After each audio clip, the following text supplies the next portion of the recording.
Olá pessoal, a gente está começando mais um podcast CMB e o convidado de hoje é o pastor Anderson aqui da Comunidade Metodista de Brodowski. Seja bem-vindo, Anderson.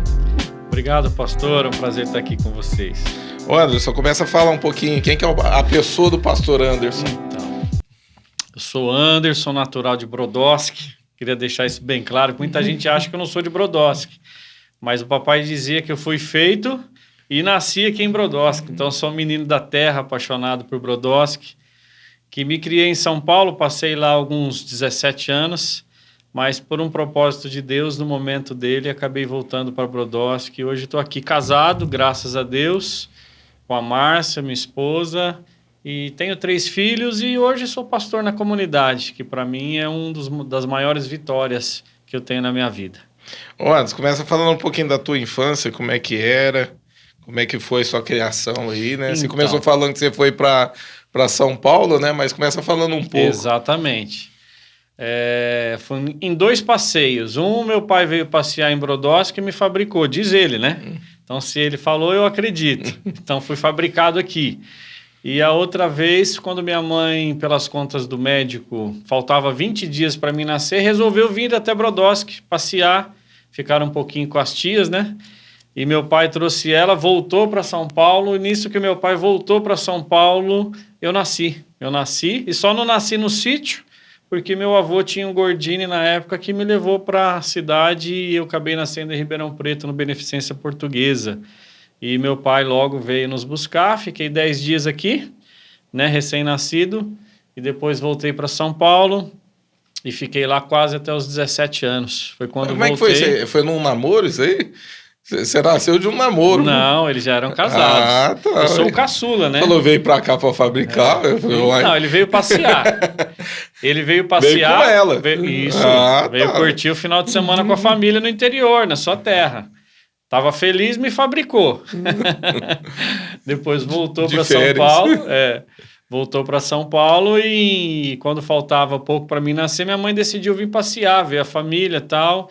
E eu acabei antecipando aí, eu acho que foi um propósito de Deus, né? Esse menino tem que ser da terra, então foi feito e nascido em Brodowski. O teu pai fazia o quê, Anderson? Meu pai era zelador, meu pai cuidava de condomínio em São Paulo, né? Ele, durante 22 anos, ele cuidou do mesmo condomínio. E foi onde eu morei pela minha infância toda. Nós tivemos uma passagem pequena por Brodowski, nesse meio termo, mas eu era muito pequeno, não me lembro. Não sei se foi 2 anos, mais ou menos, que nós moramos aqui, mas logo ele voltou para o mesmo prédio de antes e ficou até quando nós decidimos voltar para Brodowski. Nós voltamos não por motivos bons, por motivos ruins, né? Ele ficou doente, ele ficou muito doente, ele estava viciado no álcool e tinha diabetes, e por esse motivo nós decidimos voltar, porque aqui para cuidar dele seria mais fácil, porque em São Paulo a gente sem condições, não tinha dinheiro, é tudo mais complicado, né? Então, nós decidimos voltar por esse propósito. Ele ficou desempregado na época. E quando chegou aqui em Brodowski, já foi no médico, descobriu que estava quase para morrer, a diabetes é quase 600 e uma coisa terrível. Você tinha quantos anos aí? Eu tinha de 16 para 17. Eu estava... É adolescente. Né? Bem adolescente. E nós voltamos para cá com esse propósito dele fazer o tratamento, né? Dele se cuidar aqui, porque aqui é mais fácil, o posto de saúde é mais perto, tudo era mais prático para a gente. A tua mãe trabalhava, ajudava? Minha mãe era manicure. Uhum. Minha mãe, nesse mesmo prédio que a gente morava, eram 4 prédios de 16 andares. E moravam aproximadamente 1.000 pessoas nesse conjunto, né, de prédios. Então, ali a gente cresceu, tivemos muitos amigos. E ali minha mãe começou a fazer unha. Minha mãe fazia só ali, não precisava ir para fora. Tinha tanto cliente. Uma cidade enorme. Você vê, eu não sei precisar exatamente qual a metragem do lugar, mas dava uns 5, 6 quarteirões, era muito grande. E foi ali que nós passamos ali, passei até quase 17 anos, a minha infância inteira ali em São Paulo. E você ajudava lá, você fazia alguma coisa? Então, eu brincava com meu pai, né? Mas com 17 anos? Não, nessa época não.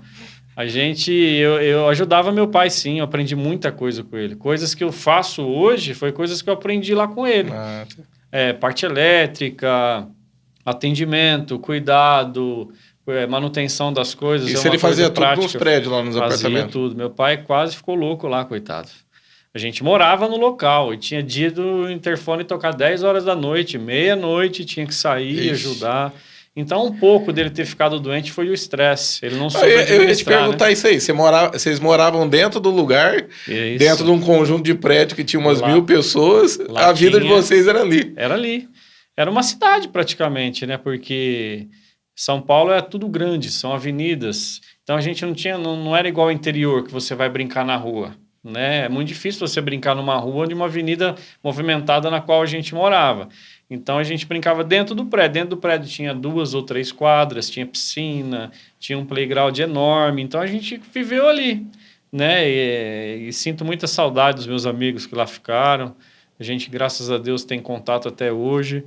Mas a nossa infância foi essa. Nós ficamos em São Paulo esse período todo e voltamos. Eu voltei, né, com quase 17.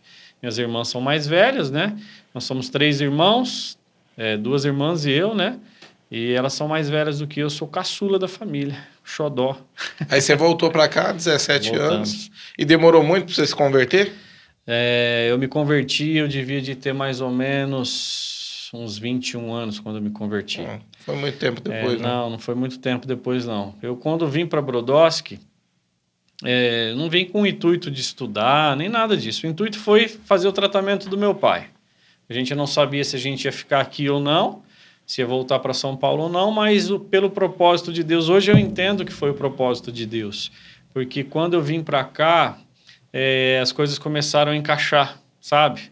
Tudo começou a encaixar, minha vida começou a encaixar. Logo, eu já paquerava a Márcia, né? Eu já conhecia ela. Eu tinha vindo passear uma vez aqui na festa do peão. E eu vi ela, já fiquei, sabe, o coração já bateu mais forte. E quando eu voltei para Brodowski, comecei a conhecer outras pessoas, ter mais amizade.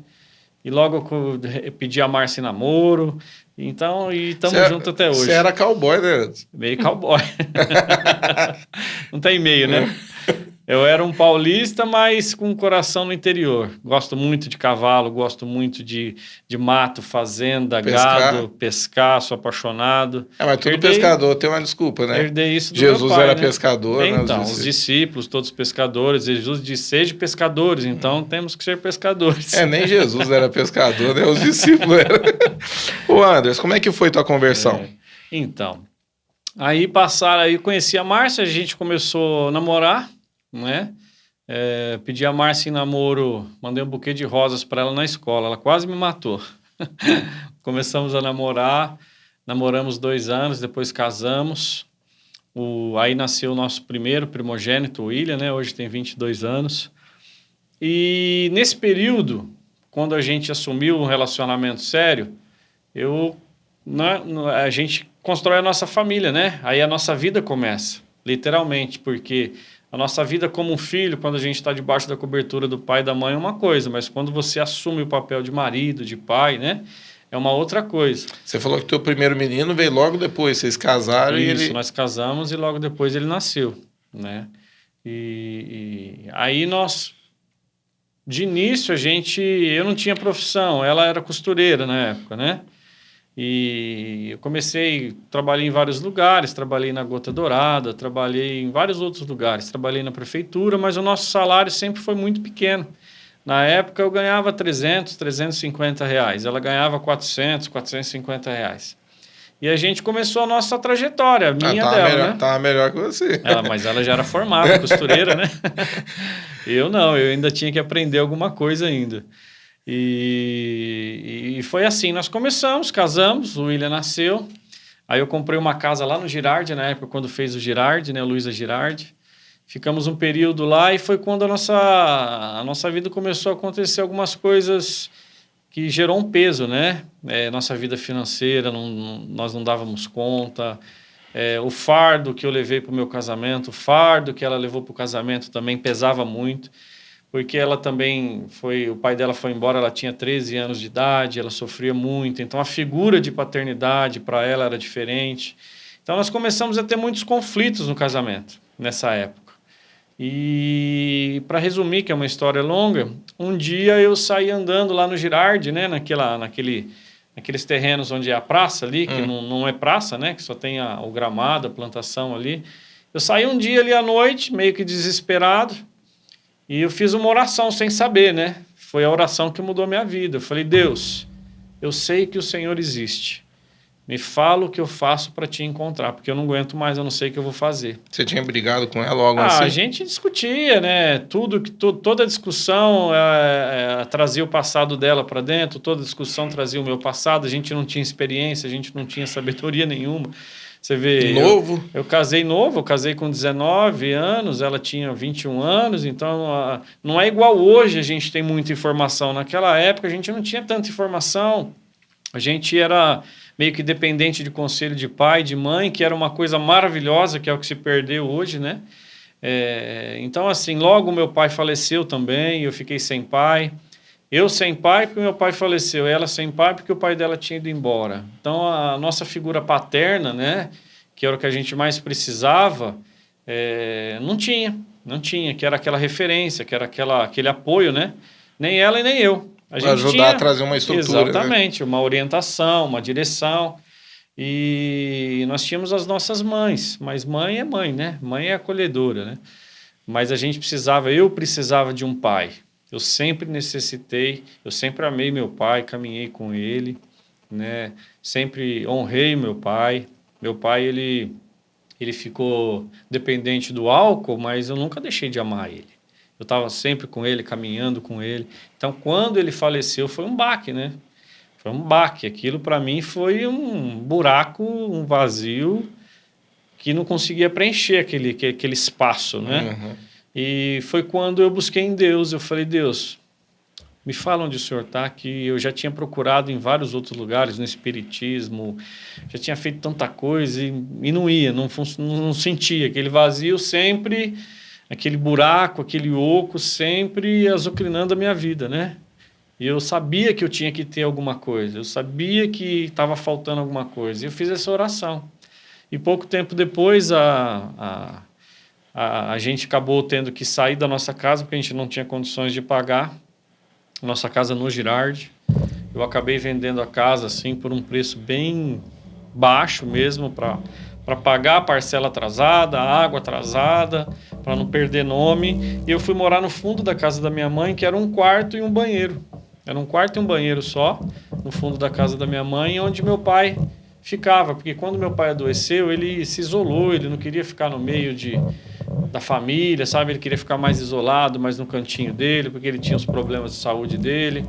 Então, nós fizemos na época um quarto para ele no fundo e um banheiro, né? E do lado era uma varanda. Quando tive esse baque, nós tivemos esse primeiro impacto, né? Que a gente não sabia o que ia fazer, não sabia o que ia acontecer, a gente vendeu a casa, foi quando eu fiz essa oração. E a gente foi morar no fundo da casa da minha mãe. Minha mãe morava com minhas irmãs na frente, minhas sobrinhas, e eu e a Márcia e o William, né? O mais velho, no fundo, nesse quarto, nesse banheiro. E foi dali que a Cimirene, não sei se você lembra dela, Cimirene, acho que era Guilherme, o marido dela, moravam na mesma rua que a gente. A Cimirene, ela era discípula da Marta Menezes. E ela, muito amiga da Márcia. Então, ela passava na porta de casa, ei, Márcia, você precisa ir na célula com a gente. E ela foi uma mulher usada por Deus para levar a Márcia para a célula. A Márcia foi primeiro, então. Isso. A Márcia foi numa quinta-feira. Ela foi para a célula com a Cimirene, na casa da Marta, que hoje é a nossa casa, né? Uhum. Você vê como é que Deus opera, né? Ela aceitou Jesus na garagem da nossa casa hoje, que era da Marta e do Marquinhos. E que hoje é o negócio da Márcia. Que hoje é a nossa casa, é o nosso negócio. Então, assim, Deus faz coisas que a gente não tem ideia, né? Ela aceitou Jesus na quinta-feira. E no domingo ela me chamou para ir para o culto.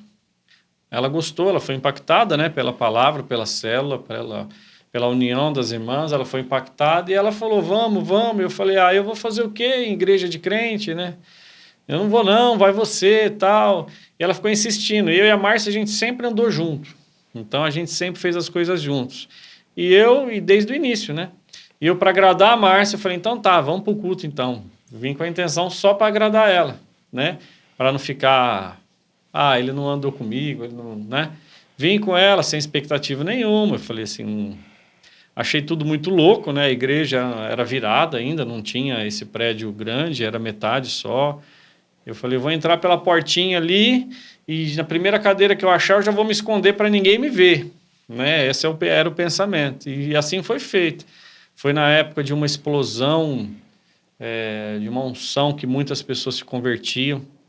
Na época que eu aceitei Jesus, todo culto era 20, 30 pessoas aceitando Jesus lá na frente. Que legal. 10, 15 pessoas, sabe? E assim, a igreja estava numa unção, Deus tinha derramado Foi a um época que estava avivamento. começando as células em Brodowski? Já tinha células. Foi quando deu aquela explosão na visão celular, né? Foi quando Deus derramou e a igreja começou assim, as pessoas vinham mesmo, né?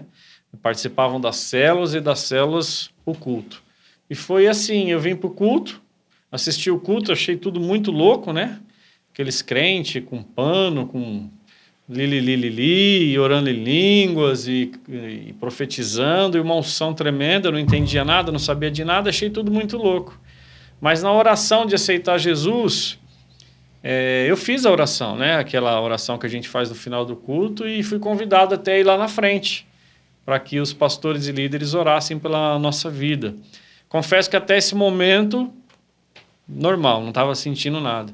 Mas na hora que o pastor Saulo, na época, colocou a mão na minha cabeça e começou a orar, eu senti o Espírito Santo entrar na minha vida naquele dia. Aí mudou tudo, né? Eu falo e começo a arrepiar, dá vontade de chorar. Aquele dia, o buraco, aquele vazio no coração, parece que Deus veio e encheu 100%. E eu falei, né, eu achei aquilo assim maravilhoso, mas não sabia o que era. E só que eu me apaixonei por aquilo. Eu falei, é isso que eu quero para minha vida. Eu falei, é isso que estava faltando, sabe? E foi logo de início, assim, você aceitou, primeiro dia. Aceitou Jesus e logo pegou firme com Deus. Na hora. Foi que nem os discípulos, quando Jesus falou, vamos, deixa tudo que vocês estão fazendo e vamos embora. Na hora que eu senti a presença de Deus, era uma coisa que eu não tinha achado no espiritismo, no catolicismo, com respeito a todos, lógico, mas eu não tinha buscado, né? Eu não tinha achado em lugar nenhum, mas o dia que eu busquei, o dia que eu achei, o dia que eu senti Deus na minha vida, nunca mais eu consegui ser a mesma pessoa. Isso foi no começo de 2003, está indo para 19 anos.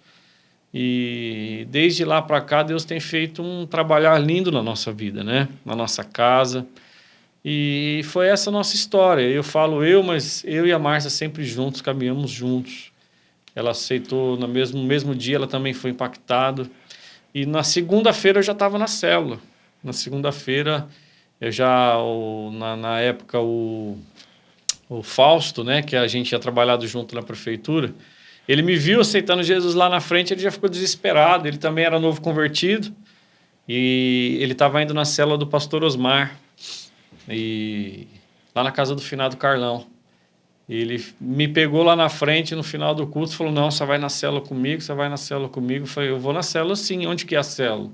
A célula na casa do Carlos, assim, assado, amanhã às 8 horas. Aceitei Jesus no domingo, na segunda eu já estava na célula, na terça eu já estava na rede de homens, na sexta-feira eu já estava na vigília, já estava indo para a mata, já estava indo para os cultos, foi desse jeito. Ô, Anderson, e houve de alguma maneira, assim, da parte... Você tinha amigos, né, com certeza, e a Márcia também, né? Houve uma resistência aí, de repente, até da parte da tua família, de você ter convertido, ter se tornado um crente, né? Você percebeu isso nas pessoas? Assim, eu e a Márcia, a gente nunca foi de ter muitos amigos, de ser rodeados por amigos. A gente tem muito conhecido, né?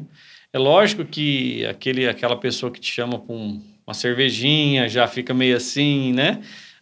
Porque a gente tinha uma vida secular normal, a gente ia para churrasco, a gente ia para barzinho, a gente fazia um churrasco em casa, estava tomando uma cerveja, foi mais a nossa família, né?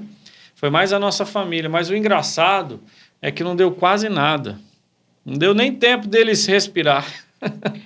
Em dois passos. Você vê que Deus é lindo, né? Começou na família da Márcia. Então, desde quando eu conheço a Márcia, a gente sempre foi muito junto, assim, entre família, né? Temos os nossos amigos? Temos, mas a gente sempre caminhou junto em família. Então, a gente ia viajar, vamos chamar o Calinha Ju, que são o irmão dela, né? Uhum. Cunhado e irmã. Ou o pessoal da minha casa, minhas irmãs. Então, foi sempre tudo entre família. Então, assim, no começo todo mundo fica meio assim, né? Porque a gente não tem... Na minha família, tinha as minhas tias que moravam em São Paulo, que são convertidas por parte da minha mãe, mas também eu não tinha tanta intimidade assim, nunca tinha ido em igreja cristã. A Márcia já conhecia a igreja cristã, mas nunca tinha se firmado. Então, a nossa família achou meio assim, né? Os da minha família foi mais... Demorou um tempo maior para eles aceitarem. Na parte você fala das irmãs, da Isso, mãe. da mãe. Mas você está indo para a igreja de novo, está virando um fanático, né? Sabe aquelas coisas? Mas sempre respeitaram, sempre me ajudaram, né? Mas fala, algum outro sempre falou, sempre fala, né? As pessoas que conviviam com a gente sabiam da nossa vida, via a gente sendo transformado. Lógico que eles vão... A pessoa não vai mais te chamar para tomar uma cerveja, sabe que você está indo para a igreja, né? Uma pessoa não vai te chamar mais igual a gente tinha um grupo de amigos que a gente ia para rodeio de vez em quando. Lógico que eles não vão te chamar mais. Então, há essa diferença, né? Mas é uma diferença boa. E a maioria deles, engraçado que depois de muito tempo visitaram a igreja, conheceram Jesus e hoje nos respeitam, né? Logo a minha cunhada também veio para a igreja, logo veio meu cunhado, logo veio a sogra. Depois nós começamos a orar pelo irmão da Márcia, o mais velho. Hoje ele é convertido na congregação cristã, casado lá, abençoado. Então, assim, depois de um tempo, a minha família se converteu, a minha mãe saiu do espiritismo, aceitou Jesus. Então, isso para mim é uma vitória, né? Porque a nossa casa é tudo, né? Que a gente tem de melhor, né? A nossa família. Então, o trabalhar de Deus na nossa vida foi assim. Você falou assim desse primeiro impacto que você teve com a presença de Deus quando você aceitou Jesus. Mas houve outros, assim, no começo da tua conversão, assim, que te deu aquela firmeza em Deus Então, para você conseguir caminhar? Sim, sim. Depois disso, a gente sabe que a vida cristã não é só mil maravilhas, né? Todo o nosso fardo que a gente trouxe para dentro da nossa vida, a gente precisou jogar fora. Então, esse limpar de Deus demorou um período e houve muitas experiências. Quais foram as coisas que Deus fez na nossa vida que nos mudou totalmente? Primeiro, o nosso casamento.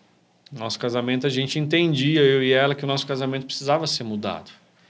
E a gente começou a caminhar com o Saulo, com a Valéria na época, né, com os casais. Eram os líderes, né? Os Eles pastores. eram líderes na época, a Valéria, casais. o Saulo, um casal assim que fez muita diferença na nossa vida, muita diferença. Nós começamos a caminhar juntos, fizemos os cursos de casais, MMI, congressos e tudo que tinha de casais a gente participava. E as coisas que Deus fez no nosso casamento nessa época foi que nos impulsionaram mais para frente. Então, tudo teve as suas etapas, né? A primeira etapa foi essa restauração. Ele restaurou a nossa vida financeira, que foi um milagre.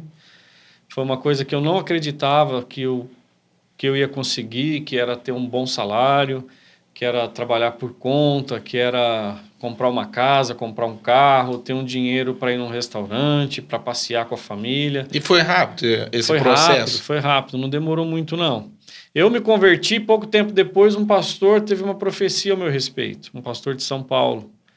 E ele olhou para a nossa vida assim, eu não entendia muito, né, o que era questão de profecias, mas eu peguei aquilo para mim. Um dia ele olhou para mim, de São Paulo, a gente não conhecia, nunca tinha visto. E Deus usou a vida daquele homem para falar para mim e para ela. Falou, Deus vai mudar a vida de vocês.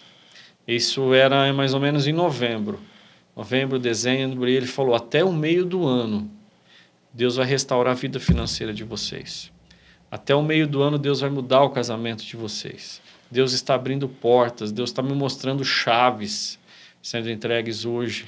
Ele entregou uma chave na mão da Márcia, ele falou, onde você abrir essa porta, Deus é contigo. Ele falou sobre o meu respeito, que eu iria ser um pastor, que ele tinha me chamado para ser um pastor, que ele ia me usar para pregar a palavra em vários lugares, que ele ia me usar para revelar. Então, assim, praticamente tudo que aquele pastor profetizou naquele dia, no começo da nossa conversão, aconteceu. Sabe, Deus nunca, eu falei até no culto ontem, na pregação de ontem, Deus nunca jogou dinheiro na nossa conta. Deus nunca foi lá e fez aparecer dinheiro na conta, mas Ele fez aparecer a graça dele em nós, sabe? E a gente começou a trabalhar, a gente começou Deus expandiu a nossa visão em relação a reino, em relação a dinheiro, a finança, a gente se tornou dizimista, ofertante, e o primeiro impacto foi essa mudança. O primeiro milagre foi essa mudança. Deus mudou a nossa vida financeira. E até o meio do ano a gente já tinha limpado o nosso nome. Deus tinha preparado Os dois tudo. tinham nome sujo. Os dois nomes sujos. Eu fumava 2 maços de cigarro por dia, Márcia também. E foi bebia rápido todo dia. essa transformação, essa libertação através do A libertação cigarro. dos vícios foi assim. Eu me converti, fiz o pré-encontro, fui para o encontro, em 3 meses isso aconteceu. Fui para o encontro e lá no encontro tremendo eu parei de fumar, de beber. 2 maços de cigarro. 2 maços. Nunca tinha conseguido parar na minha vida. Então a primeira libertação foi do vício. Parece que foi profético. Eu tava... Você pegou assim, né? Bem pertinho também, né? O encontro. Tava uma unção nessa época. A gente depois... Você vê como foi tudo muito rápido na minha vida. Eu me converti, fui para a célula, comecei a entender um pouco o que era Bíblia, Deus, Jesus, Espírito Santo, já fui preparado, já fui enviado para o encontro. Lá no encontro eu fui impactado por Deus, a questão da paternidade em relação ao meu pai foi curado ali naquele dia, fui curado de tanta coisa, E uma das coisas que Deus fez foi me libertar do cigarro. O Osmar, ele nunca chegou em mim e falou assim, a gente tem uma intimidade, eu chamo ele de Babo, e ele me chama de Babo, que é um apelido meu de infância. Que é papai, né? Ele chegou, ô Baba, esquenta a cabeça com cigarro não, filho. Isso aí Deus vai te libertar, você pode ficar tranquilo, não esquenta não. Às vezes a gente estava na célula, saía da célula, eu ia lá fora fumar, porque era um vício terrível, né? Tomava um cafezinho na célula ali, eu já corria lá fora. Não, esquenta a cabeça não, fique em paz. Acabava o culto, eu já ia lá para fora acender o cigarro, mas eu ficava constrangido, o Espírito Santo já estava trabalhando, né? Eu olhava para o cigarro e falava, isso não é certo, né? Isso não faz parte de mim. E no encontro, eu vim para o encontro na sexta-feira, fiz a minha inscrição, deixei as minhas malas aqui, fiz a inscrição da Márcia, e na correria do dia eu não tinha comprado cigarro, né? Na hora que eu cheguei aqui, que eu bati a mão no bolso, deu aquela vontade de fumar, eu falei, vou lá fora, escondido do povo, para ninguém me ver. Eu saí, fui lá atrás da igreja, na hora que eu abri o maço de cigarro, só tinha um. Eu falei, puxa, já está na hora de eu entrar para o encontro, não vai dar tempo de eu correr para comprou o maço. Cigarro. Eu falei, agora o que eu vou arrumar? Peguei, acendi aquele cigarro e comecei a fumar. Sabe, o Espírito Santo já começou a massacrar o meu coração. E ele falou assim, olha para esse cigarro. Eu olhei e estava na metade. Estava na metade do cigarro. E eu senti assim que foi Deus que me deu aquela ousadia. Eu olhei para aquele cigarro e eu falei assim, você vai ser o último da minha vida. Olhei para aquele cigarro. Antes de entrar no encontro. Antes de entrar no encontro. Eu falei, se Deus existe como esses irmãos falam, dessa forma, se Deus existe como os irmãos falam, como o Osmar fala, como os irmãos, eu sei que o Senhor vai tirar esse vício de mim nesse final de semana. Porque eu nunca tinha conseguido ficar sem fumar. Nunca, não conseguia. Era uma prisão terrível. Eu peguei e fumei aquele cigarro até na metade só e já... Sabe, já joguei aquilo no chão, já pisei, já joguei um maço de cigarro fora. Eu falei, não vou nem comprar cigarro. Fui lá, lavei a mão, lavei o rosto, né? Chupei uma bala para disfarçar. Falei, vou entrar na igreja cheirando cigarro, esses irmãos vão ficar doidos comigo. Fui para o encontro. Você acredita que na sexta-feira à noite eu fiquei sem fumar? No sábado acordei, fiquei sem fumar. Sábado o dia inteiro, domingo o dia inteiro. E o mais interessante, que o que mais... o vício tinha saído. O hábito, né, de fumar que eu demorei para perder, né? O hábito. Sabe, de você acordar e já pôr a água no fogo e já catar o cigarro. Não esperava nem o café ficar pronto, eu já ia fumar primeiro. Entendeu? Então, assim, eu falei, fiquei sem fumar na sexta, fiquei sem fumar no sábado, no domingo, na hora que eu saí da igreja depois do encontro, eu fiquei assim, agora, compro, não compro, mas eu já não estava sentindo aquela fissura mais, já não estava sentindo mais aquela necessidade. Eu falei, você quer saber de uma coisa? Deus me libertou disso, eu nunca mais vou comprar cigarro na minha vida. E fomos embora para casa, e chegando em casa, minhas irmãs fumando, a nossa área, que era do lado do nosso quarto, era onde todo mundo sentava para fumar, sabe? Tinha cinzeiras, tinha os maços de cigarro, ficava tudo ali. E o nosso, na época delas, ficava tudo ali. Então todo mundo ia sentar tomava um cafezinho e ia lá para aquela varanda, sentar numa cadeira confortável, fumar, porque era aberto, né? Então podia fumar à vontade ali.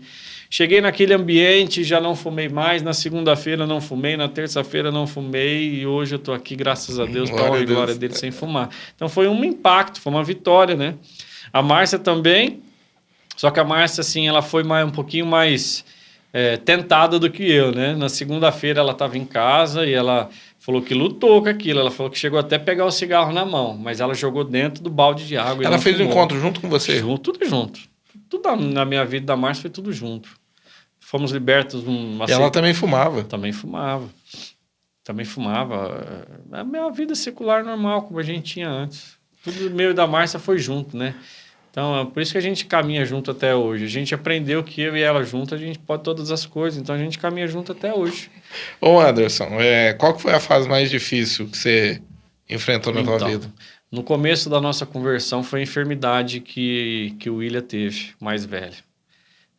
O cigarro foi fácil, os costumes foram fáceis, né? A restauração na nossa vida financeira, para nós, não teve um peso tão grande. O William era bebê quando não, o William era um pouquinho mais velho. Quando nós nos convertemos, ele já tinha 3 anos, se eu não me engano. Quando a gente aceitou Jesus, ele já era grandinho, já andava de 2 a 3 anos quando a gente aceitou Jesus. E mais ou menos com uns 4 anos para 5 anos, nós percebemos que ele estava muito inchado. Até então a gente achou que ele estava gordo, né? Gordinho, né? Mas foi ver, não era. Não era. Falou, leva esse menino no pronto-socorro. Levamos o menino no pronto-socorro, o médico fez os exames e falou, não, isso aqui não é gordura, não é gordo, não, ele está inchado mesmo. E pediu um exame de urina. E no exame deu que ele tinha uma bactéria nos rins, que chama nefrose. Essa bactéria faz com que ele não fazia xixi. Todo o líquido ficava preso no corpo. Então, tudo quanto é lugar se transformava em uma bolsa de água, né? Não saía o xixi. E a gente não percebe. Uma criança de 4, 5 anos que já vai no banheiro sozinha, que naquela correria sozinha, no dia a dia a gente acabou não percebendo que ele não urinava muito, né? Ele urinava só um pouquinho. E esse foi o primeiro impacto, porque nós fomos lá e o diagnóstico do médico foi esse. Falou, teu filho é um nefrótico, ele tem um problema incurável. E é incurável. É incurável. E ele vai ter que fazer um tratamento por toda a sua vida. E por que desenvolve isso? Ele corria o risco de perder os rins, né? E por que desenvolve isso no rim? Ninguém sabe qual que é a origem. Não sabe, pode ser uma coisa emocional, pode ser uma coisa hereditária, pode ser uma coisa do próprio organismo. Ninguém sabe exatamente, né? E foi um impacto, esse foi o primeiro impacto, foi a primeira, assim, prova que nós passamos que nos jogou lá embaixo. Porque você olhar para o teu filho e ver que ele tem uma doença é terrível, né? E logo bem no início da conversão? No nosso início, a gente devia ter o quê de conversão? Uns 2 anos, mais ou menos. Mais ou menos isso, de conversão. Não sei exatamente as datas, mas foi um baque, porque, puxa vida, você vê um menino bonito, lindo, daquele jeito, e de repente você vê um menino enfermo, né, doente, uma doença incurável, tua cabeça já começa a entrar a mil. Você já começa a ficar louco, fala, meu Deus, que é isso, né? Mas de início você aceitou isso do médico ou você sentiu ali que... Não, nós nunca aceitamos assim, na verdade, né? A gente começou, aí ele fez um encaminhamento. Esse encaminhamento para a gente ir para Ribeirão para começar um tratamento, porque ele corria riscos, né? Com essa doença. E eu acho que foi para o Hospital São Paulo, se eu não me engano. Lá do lado da Independência, para o lado de cima ali, acho que é o Hospital São Paulo.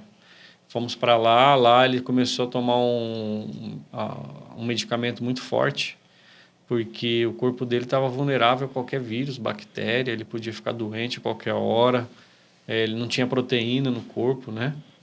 E ali já começou assim, uma coisa terrível na vida dele, porque ele começou a tomar muita injeção, muito remédio, ele chorava, doía, e voltamos para casa, depois conseguimos uma vaga no HC Campus. Mas aí, o que acontece na vida de uma criança? Ele entrou num regime muito sério, né? Porque ele não podia nada com sal. Tudo hoje tem sal. Tudo que uma criança gosta hoje tem sal. Tudo que uma criança come hoje tem sal. Então, nós começamos esse regime, começamos um tratamento no HC. Quando chegamos lá no HC, o médico nos mostrou a realidade da coisa. Ó, não é assim, é uma doença complicada, sim, uma doença que pode gerar uma situação ruim na vida dele? Pode, mas se fizer um tratamento bem feito, se respeitar, se fizer a dieta, se tomar o remédio, ele pode ter uma vida normal.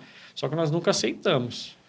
Nós somos filhos de Deus, Deus levou sobre si as nossas dores e enfermidades, então nós começamos a lutar pela cura. Nós não aceitamos a doença, respeitamos os médicos, mas nunca aceitamos a doença. Nunca. E dentro da igreja já tinha acontecido um caso como esse, com o Nenê e a Cláudia, o Nenê Rosina e a Cláudia.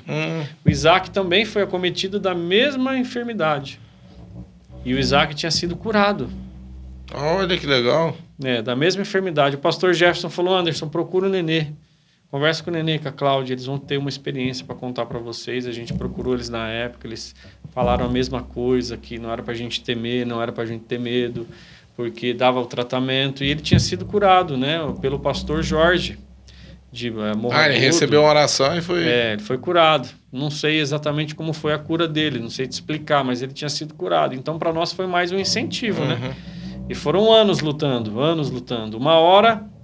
eu olhava para ele, ele estava seco, magro, porque na hora que o medicamento fazia efeito, os rins funcionavam, ele expulsava toda a água do corpo e murchava.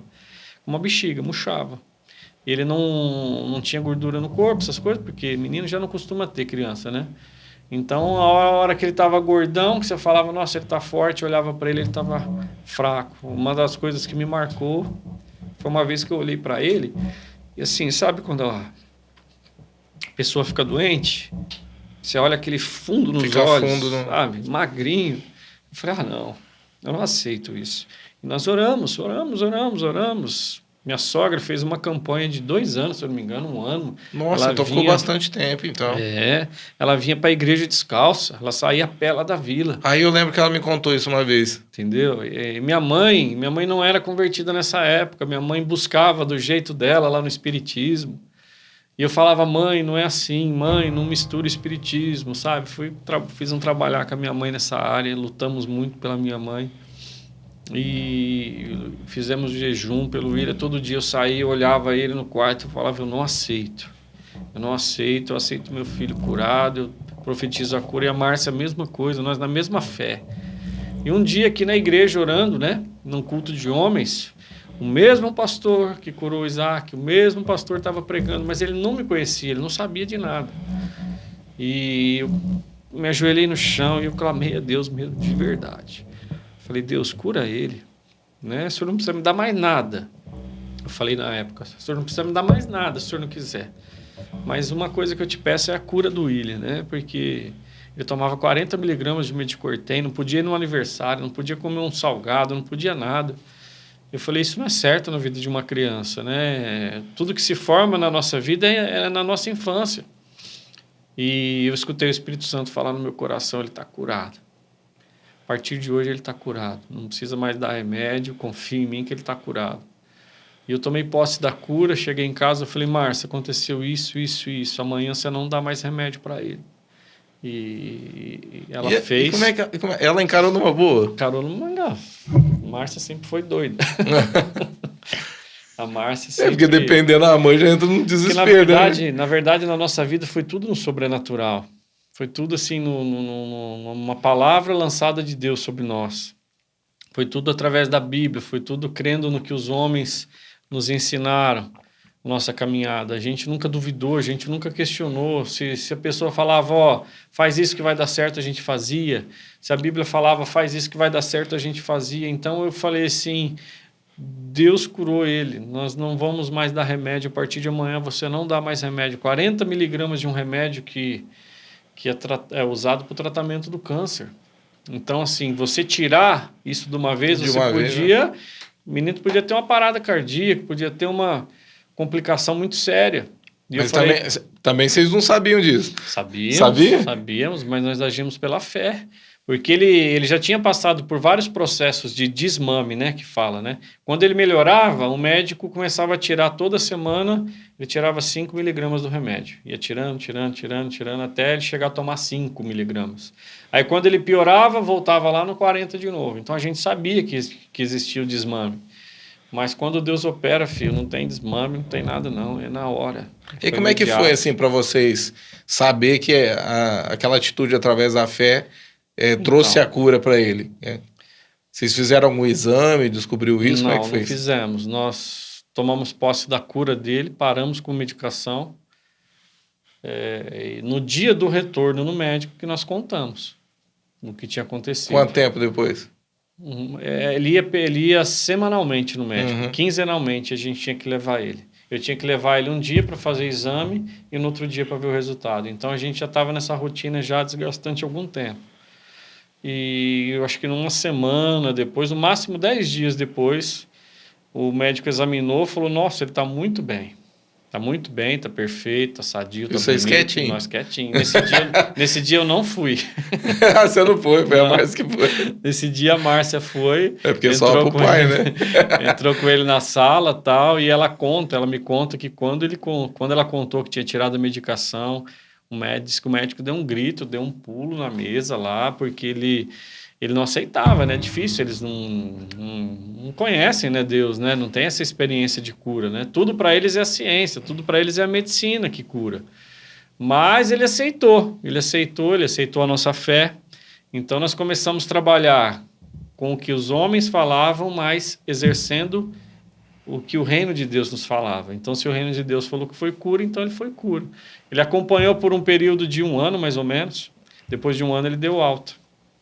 Deu alta, não sei se foi 1 ano e meio.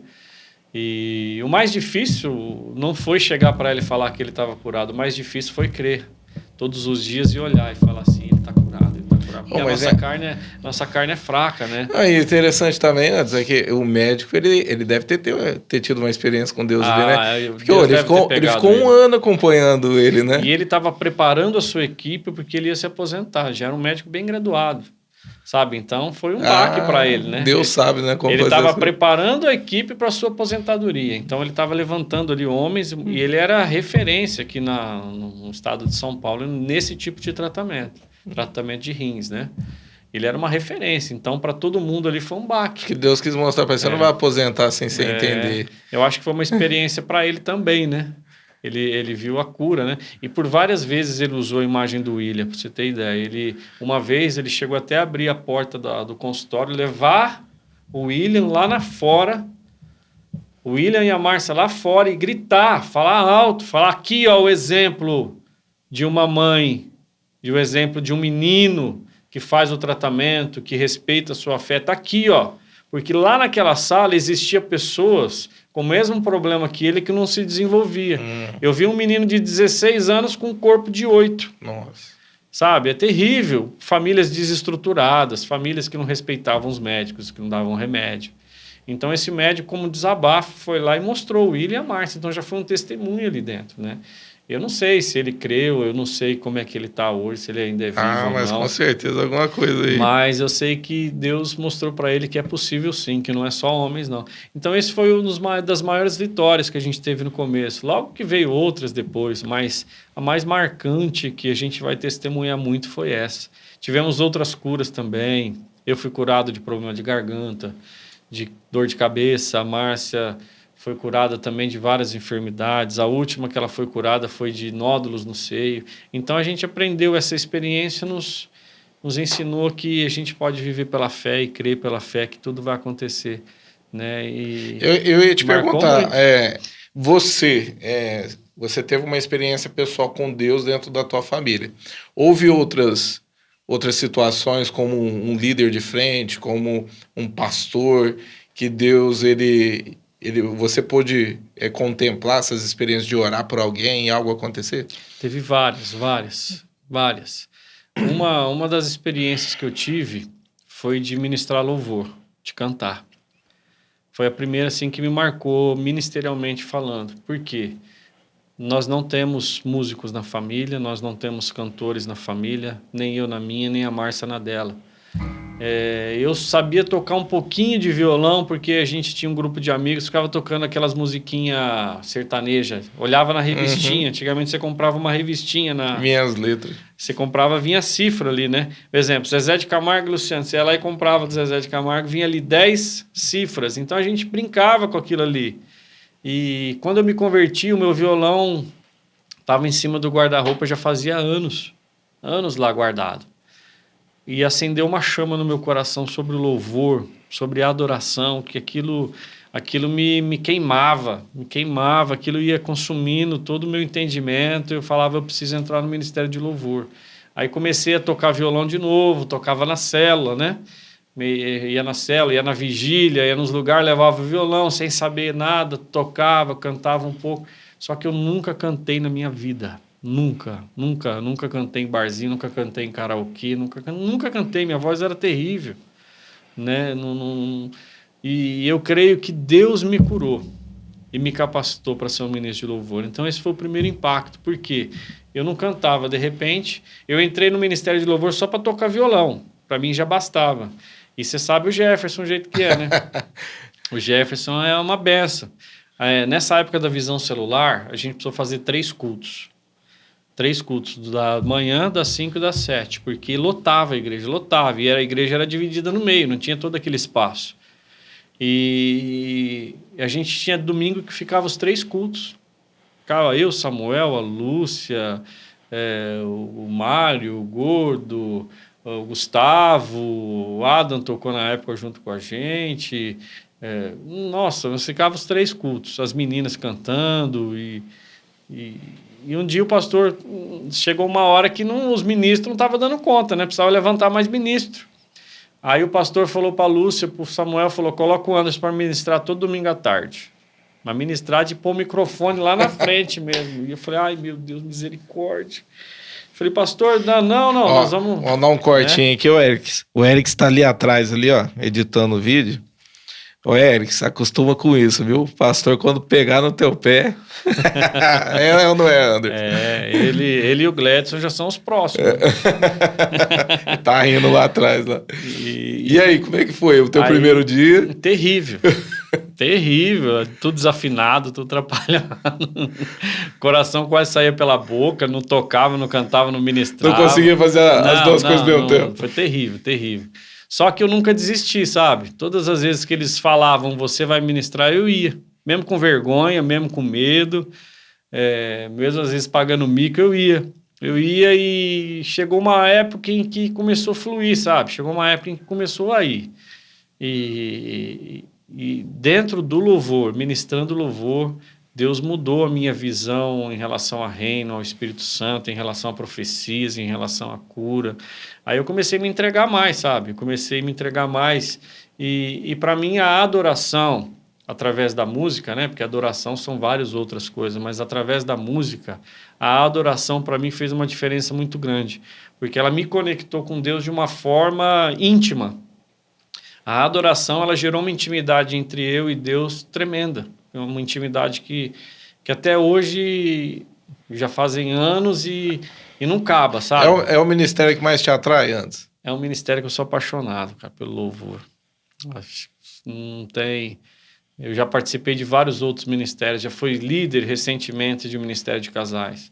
Já participei de ministério de casais por muito tempo, intercessão, sabe? Mas o que você sente que te enche é o ministério de louvor e a palavra, né? Uhum. Que foi uma outra coisa que Deus marcou minha vida. Então, assim, o louvor para mim fez uma diferença muito grande. E, cara, eu sinto no coração de falar aqui que ontem eu preguei sobre improvável, mas escolhido, o tema da mensagem. Então, Deus, ele pega um improvável, uma pessoa que não é nada, e transforma ela numa pessoa que pode muitas coisas, né?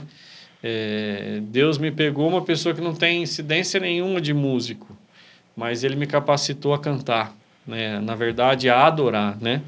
Eu não sou cantor, eu não sou... as pessoas brigam quando a gente fala que a gente não é músico. Músico a gente é, porque a gente toca e a gente é músico.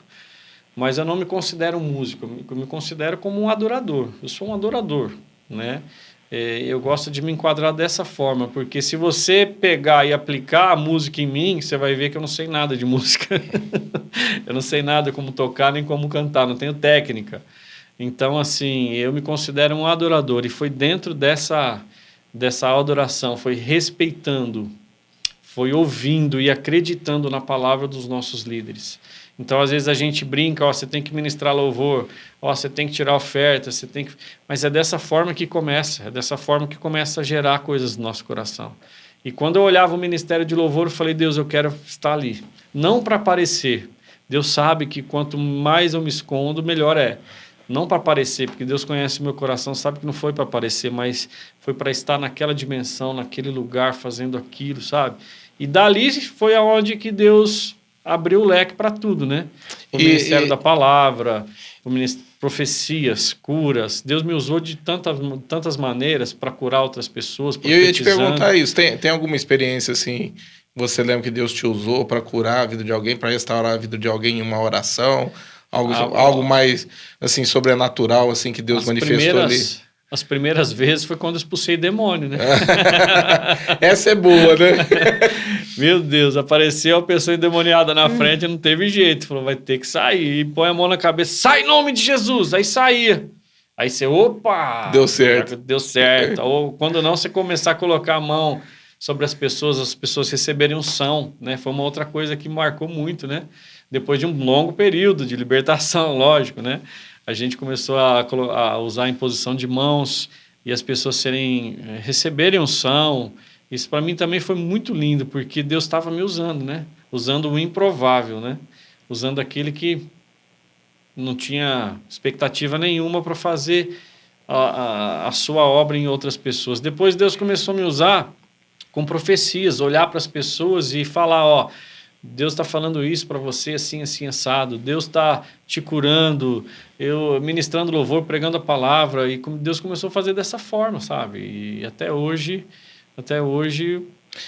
eu lembro de uma palavra tua que você deu um testemunho de quando você foi para Jardinópolis de um rapaz que foi esfaqueado. Exatamente, isso foi muito forte. Conta isso pro pessoal. Isso foi muito forte. Eu estava pastoreando lá em Jardinópolis e a Isabelle, ela já andava, ela era pequenininha ainda, mas já andava. O William já mais velhinho e a Isabelle, que é do meio, né? Ela nasceu quando eu fui para Jardinópolis, quando Deus me enviou para lá, quando o pastor me enviou para lá. E um dia, na hora que ia começar o culto, ela começou a chorar muito. Ela chorava muito, e era um salão não muito grande, né? Então, assim, ela chorava e acabava atrapalhando um pouquinho o choro dela. O que a Márcia fez? Pegou e foi com ela para a calçada. Em frente, no salão tinha uma porta grande, né? Então, da calçada dava para ela ver o culto e a Isabelle ficar por ali. E, de repente, a Isabelle começou a chorar e andar. Ela pegou e foi atrás, porque ela falou, se eu ficar com ela na igreja do jeito que ela tá, ela vai acabar atrapalhando por causa do choro. E ela começou a andar. E a Márcia foi indo atrás. Ela virou uma esquina e a Márcia foi indo atrás. Ela começou a acalmar de novo a Isabelle. Começou a voltar ao normal, porque a Isabelle é muito mansinha, muito tranquila. E quando a Márcia virou a esquina de cima, tinha uma senhora em prantos de choro, sentada na calçada, assim, era um hotel. E ela viu que a Isabelle também estava chorando um pouquinho, aí essa senhora olhou para a Isabelle e falou... Começou a brincar com ela. Por que você está chorando, nenê, e tal? A Márcia já chegou e falou, mas por que a senhora está chorando? O que aconteceu? Aí a mulher em prantos de choro, ela falou, meu sobrinho acabou de chegar no hospital com 1% de chance de vida. Mas o que aconteceu com ele? Ele levou 11 facadas... Ele se envolveu com uma moça divorciada e o outro rapaz com ciúmes esfaqueou ele. 11 facadas? 11 facadas. O cara inteiro. Deu para matar. Essa parte aqui do rosto, pescoço, tudo. 11 facadas. Mas fez judiou do rapaz. Só que é um ataque de fúria mesmo, né? Ataque de fúria. Aí a Márcia falou assim para ela, a senhora crê em Deus? Ela falou, eu creio. Ela falou, meu marido é pastor aqui na igreja, tá, na hora de acabar o culto nós vamos vir aqui orar. A senhora aceita? Aceito. E foi assim que foi feito. Acabou o culto, a Márcia me comunicou, falou, a gente precisa ali urgente e tal. E nós fomos lá na calçada mesmo, nós não entramos nem na casa. Na calçada mesmo, foi um grupo de irmãos, a gente deu as mãos ali. A senhora crê mesmo? Ela falou, eu creio. E a gente orou, profetizamos cura. Naquela mesma hora, o Espírito Santo tocou no meu coração, falou que ele não ia morrer. Eu falei para ela, a senhora pode ficar tranquila que ele não vai morrer. Deus acabou de confirmar aqui no meu coração que ele não vai morrer. Esse 1% é o que Deus precisava. E oramos, e assim, eu falei para ela, vai me mantendo informado ali, vai lá na igreja e tal. E fizemos o contato com ela. E em pouco tempo depois a gente recebeu a notícia que ele estava bem, ele tinha passado por cirurgia, só que os médicos não sabiam quais seriam as sequelas, porque as cordas vocais tinham sido abaladas, garganta, tudo, né?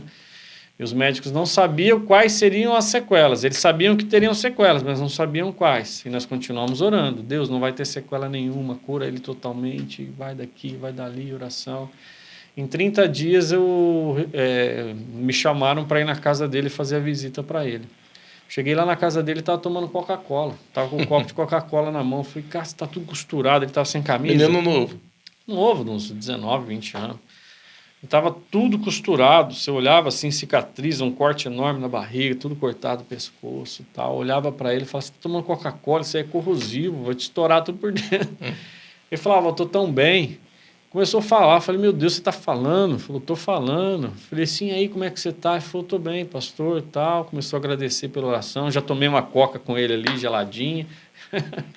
E você acredita que ele não teve nada? Olha só. Nenhuma sequela, nem na voz, nem visão, nem nada. Hoje eu não sei como eles estão, né? Mas a semente foi plantada, oramos com ele, aceitou Jesus. Depois fizeram um churrasco para comemorar, né, que ele não tinha falecido. A família fez um churrasco, me chamou, eu fui para esse churrasco lá, eu preguei para umas 20 ou 30 pessoas da família, falei de Jesus, orei por eles na época. Então, assim, foi uma coisa que marcou muito, que eu vou carregar. Você vê, 1% de chance. E Deus fazer a obra é muito, né? É um milagre, né? É um milagre. E o engraçado é que Deus usou quem? A Isabelle, uma menina de 2 aninhos de idade. Então, quando Deus quer fazer... Deus trabalha de uma maneira que a gente não entende. Ixi, lá em Jardinópolis eu tive tanta experiência. Nossa, foi uma faculdade lá. Lá foi faculdade. Deixa eu mudar um pouquinho aqui do assunto. Você é candidato para vereador na próxima eleição, né? E qual que é a sua proposta como vereador? E também para as pessoas que estão em casa também estão recebendo isso agora, né? Então... Fala um pouquinho o que você pensa a respeito de ser um vereador, tá representando a igreja ali, né? Na Câmara e tal. Isso é uma questão que eu estava esperando em Deus, né? O momento certo, porque eu já tinha interesse em entrar como vereador há alguns anos atrás. Na última gestão do meu tio José Grande, eu trabalhei com ele na política, ajudei na campanha dele, e eu era meio novo ainda na época, né?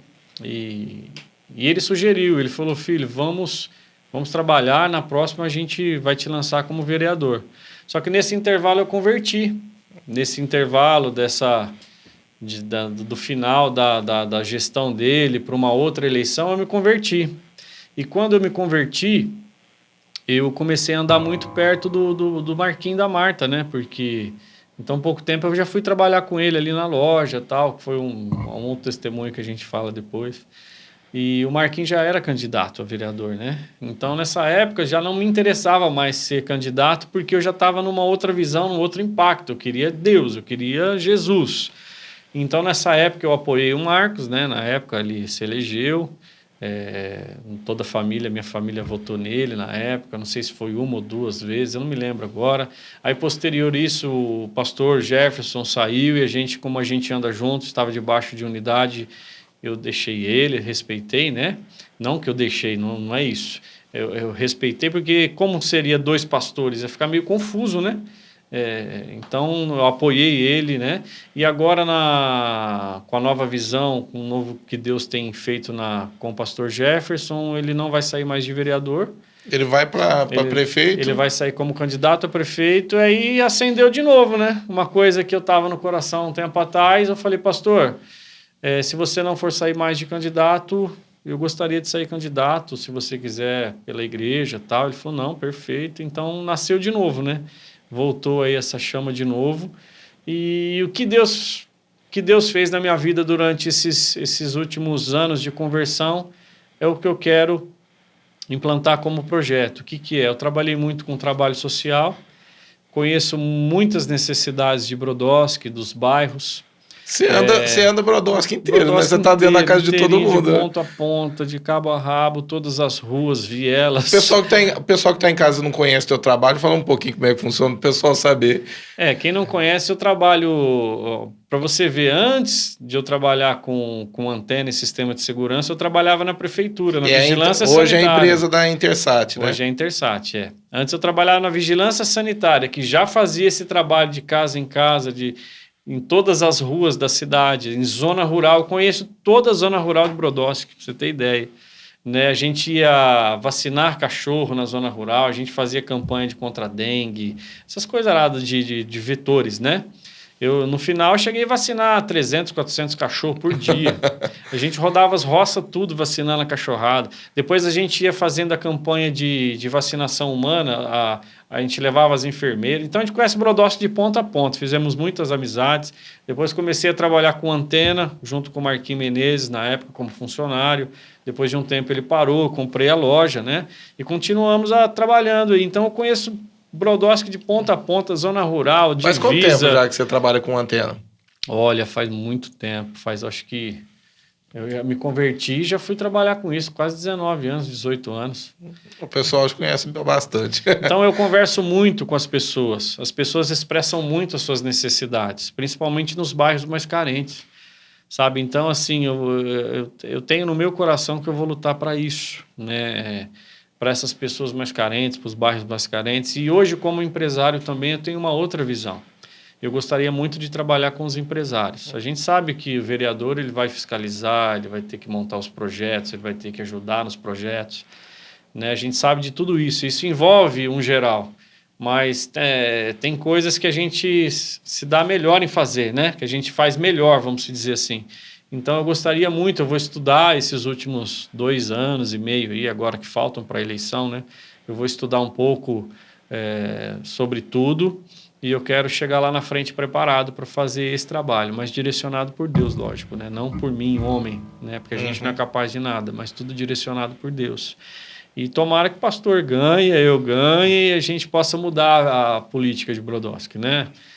Não estou aqui querendo falar mal de ninguém, mas a gente sabe que tudo tem um tempo, né? A gente, igual a minha empresa, por exemplo, depois de 35 anos eu precisei fechar, porque é um novo tempo, uma nova história, uma nova realidade. Então a gente tem que ver tudo isso dentro da política também, sabe? E a gente vê que Deus está levantando, que pessoas novas estão se levantando.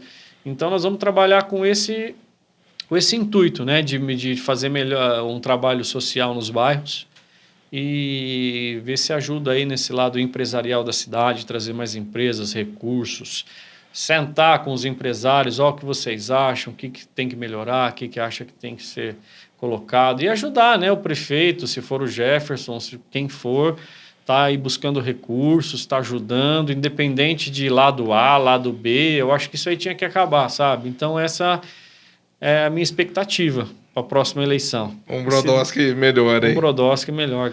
Antes, para finalizar aqui, né, uma última pergunta. Você crê num avivamento? E se você crê, como que você acha que vai manifestar esse avivamento? Eu creio que não está longe, Alexandre. Eu creio que está perto esse avivamento, sabe? Eu tenho orado...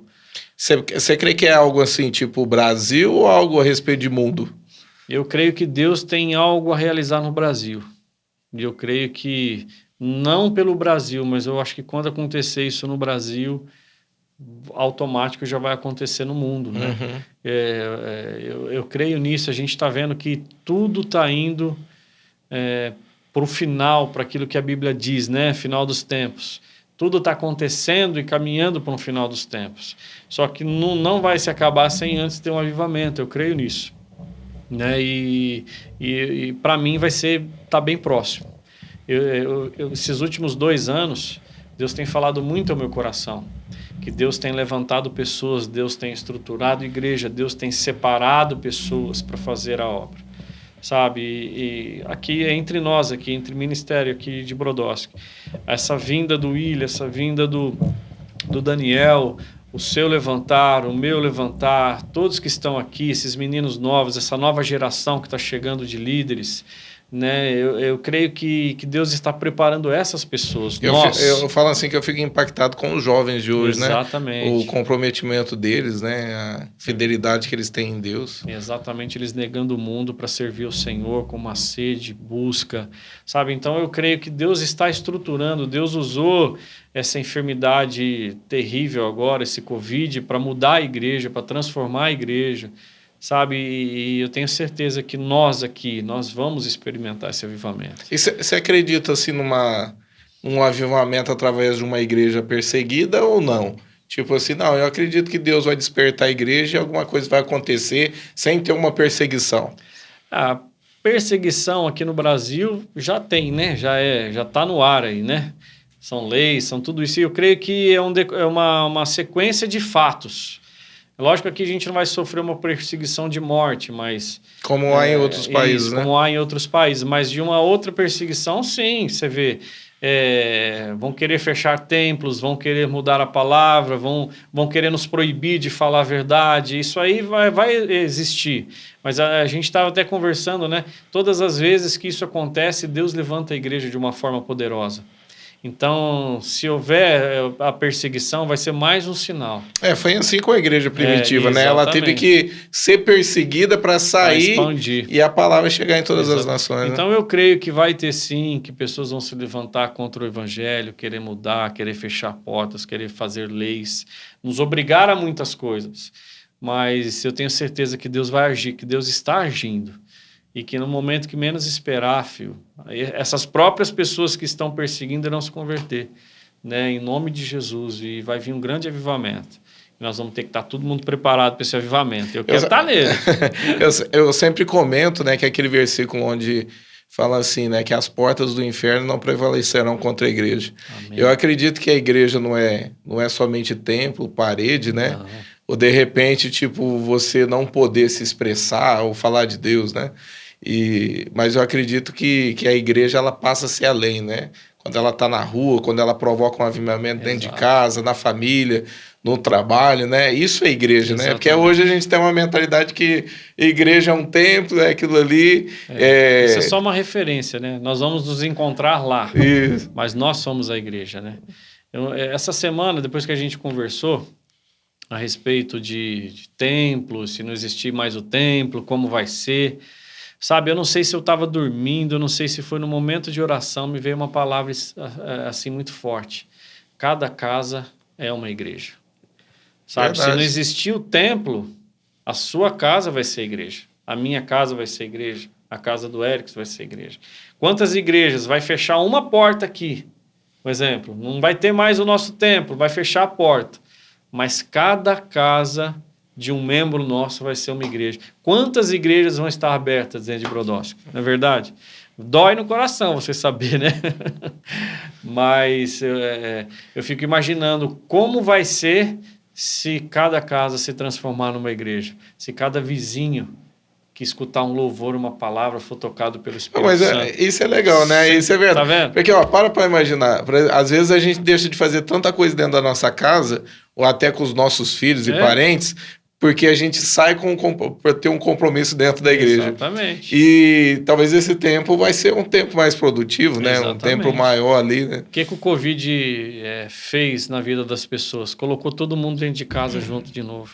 Sabe? Então, às vezes, é uma preparação de Deus, vai saber. Ninguém sabe, né? Mas se um dia não existir o templo, se um dia a gente for proibido de fazer um culto aqui, eu tenho certeza que você vai fazer um culto na sua casa. Verdade. Você vai levar sua mãe, que você vai levar sua irmã, que você vai chamar o teu vizinho. Eu tenho certeza que eu vou fazer, que o Erickson vai fazer, que muitas pessoas vão fazer. Quantas igrejas nascerão dentro de Brodowski, dentro de uma cidade, dentro de uma nação? Quanta luz vai surgir nisso aí, né? E, na verdade, nós sabemos que, no início, não existia templos, né? Eram feitos em casa. Reuniões dentro de casa, Reuniões em casa. Você vê no Japão. Até no Pentecoste mesmo, né? O Pentecoste fala que eles estavam reunidos numa casa no mesmo lugar, né? Foi China, Japão, Coreia, que é proibido o evangelho, não lembro China agora. Também, China. Então, eles fazem em lugares escondidos, casas, lugares escondidos. E ali, muitas pessoas se convertem. Eles falam que é onde estão as maiores igrejas, né? Que estão escondidas. É onde que mais nasce, né? Quanto mais eles ferem, mais nasce. Ô Anderson, a gente está encerrando. Eu queria agradecer pela tua presença, mas antes da gente parar, Eu queria que você virasse para essa câmera aqui e deixa uma mensagem para quem está em casa. Olha, queridos, desde ontem, anteontem, eu tenho isso no meu coração. Eu quero aqui te falar, creia em Deus. Sabe, Deus, ele transforma as coisas loucas do mundo para derrubar as sábias, né? E Deus falou muito forte no meu coração esses dias, que ele gosta de pegar os improváveis, as causas improváveis, os lugares improváveis, para transformar, para fazer um milagre, para curar, para restaurar. Então, sabe, eu queria te deixar essa palavra, creia em Deus. Creia que você é um improvável, sim, mas que você é escolhido, que você tem um chamado. Guarda isso no teu coração. E não sei o que você espera desse ano, mas se você gravar isso e falar, eu posso, eu consigo, eu vou fazer, Deus é contigo. Em nome de Jesus. Amém. Obrigado, viu, Anderson, Tamo junto. por poder estar aqui. Já fala assim uma boa sorte na eleição aí, Vamos né? lá. Já é o começo, né? É o começo. Tá meio distância, mas já é um começo. É. E que Deus continue te usando, te Amém. capacitando aí no teu ministério. Eu que agradeço. Muito obrigado. Pessoal, a gente está encerrando mais um podcast, mas antes de sair desse vídeo, deixa seu like aí, compartilha. Tem a opção inscrever-se no canal. Se você não é inscrito, vai nessa opção aí, inscrever-se. É muito importante você estar inscrito no canal. A gente também está com um novo canal que chama Cortes CMB, que é um canal novo, onde estará sendo postados trechos do podcast, partes de palavra que são mais curtas, e é um canal novo, então é importante você procurar e também estar se inscrevendo lá. Que Deus abençoe e fique na paz do nosso Senhor Jesus.